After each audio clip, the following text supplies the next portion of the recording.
ప్రియమైన సహోదరి సహోదరులారా, మీకు శుభవార్త. 2025 సంవత్సరంలో మొత్తం 365 అంశాలను మీతో పంచుకోబోతున్నాము.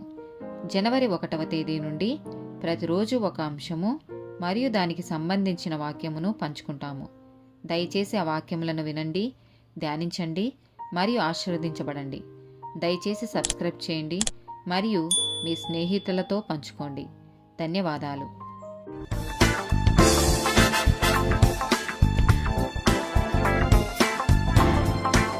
168th డే టాపిక్ కబుర్లు. సామెతల గ్రంథము 11వ అధ్యాయము 9, 13 వచనాలు.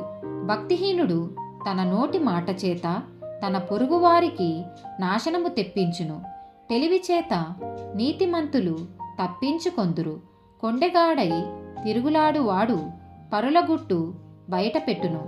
నమ్మకమైన స్వభావము గలవాడు సంగతి దాచును. సామెతల గ్రంథము 16వ అధ్యాయము 28వ వచనము.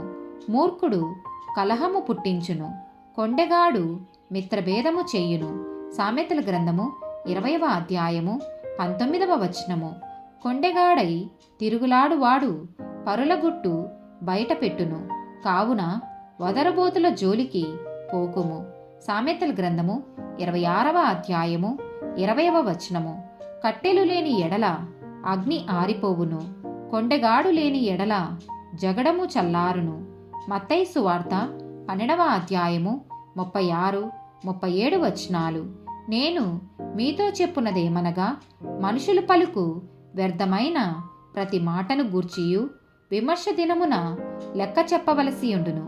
నీ మాటలను బట్టి నీతిమంతుడవని తీర్పు నొందుదువు, నీ మాటలను బట్టియే అపరాధివని తీర్పు నొందుదువు. యాకోబు రాసిన పత్రిక 1వ అధ్యాయము 26వ వచనము.